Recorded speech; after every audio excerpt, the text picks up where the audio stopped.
বর্তমান যুক্তরাষ্ট্রের যে অবস্থা, মানে খুবই করুণ অবস্থা। ইরানের কাছে যুক্তরাষ্ট্রের একটা প্রাণীর যে দাম, ইরানের কাছে যুক্তরাষ্ট্রের সেই দামটা নাই বর্তমানে। ট্রাম্প গতকাল 48 ঘন্টা যুদ্ধবিরতির প্রস্তাব দিয়েছিল। তেহরান সেটা এক কথায় নাকচ করছে। ইভেন ট্রাম্প যে সেনা পাঠিয়েছে এবং একটা যুদ্ধ বিমান পাঠিয়েছিল, সেটাকে তারা ফেলে দিয়েছে, তেহরান ফেলে দিয়েছে।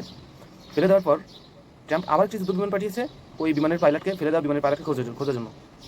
তো ফলে সেই বিমানকে ফেলে দিয়েছে ইরান। মানে যুক্তরাষ্ট্রের কোনো একটা কথাকে ইরান দাম দিচ্ছে না যতক্ষণ না পর্যন্ত ইরানের সমস্ত শর্তগুলো মানা হবে। যুক্তরাষ্ট্র কিন্তু বরাবরই বলে আসছে যে যুদ্ধ বিরতির কথা, প্লাস যুদ্ধ বন্ধ করবে এমন কথা বলে আসছে।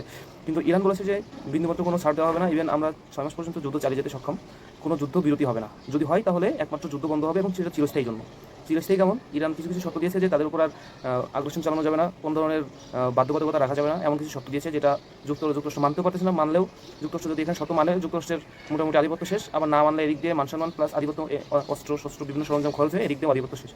তো যুক্তরাষ্ট্র এখন অবয় সংকটে আছে, কোন দিকে যাবে যুক্তরাষ্ট্রের কোনো তালগোল খুঁজে পাচ্ছে না আর কি।